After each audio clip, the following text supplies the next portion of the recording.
भावा, अरे तुम्ही इथं? आम्हाला सगळं कळलंय, ते तक्रार वगैरे. हां.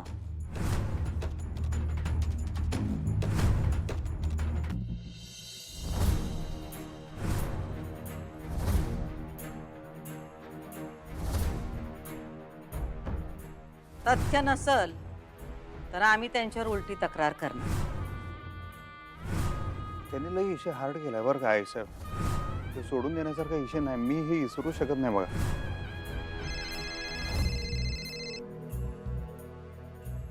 बोला इराबाई, काय म्हणताय? बरंच काही म्हणजे इथे बरंच काही चालू आहे. काय खबर? मॅडम, एकदम ब्रेकिंग न्यूज आहे. बोला की. आमच्या घरात सध्या एकच विषय चालू आहे, तुमच्या विरुद्ध केलेली तक्रार. त्याचं काय आता? मॅडम, ताई तक्रार मागे घेतीये. काय मागं घेतात? हो ना, म्हणजे आम्ही जाऊन तक्रार केली हे जेव्हा तिला कळालं तेव्हा ती खूप भांडली आमच्याशी. मग मी पण खूप भांडले तिच्याशी, पण शेवटी ती जाऊन तक्रार मागेच घेऊन आली. बरं झालं आम्हाला हे सांगितलं तुम्ही.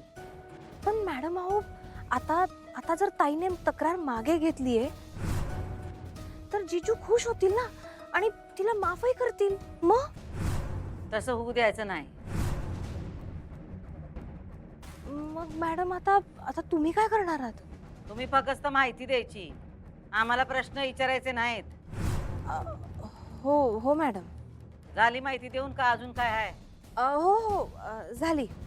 ठीक आहे. हा मॅडम, ते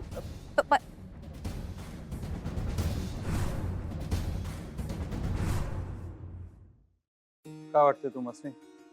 कशाबद्दल? हेच तक्रारीबद्दल. तुम्ही बी ओळखताय मास्तरीनबाईंना म्हणून म्हणलं तुम्हाला वाटतंय का खरं करू शकतील का असं मास्तरीनबाई? खरं सांगायचं तर मला नाही वाटत भाऊजी. मला पण नाही वाटत वहिनी असं करतील.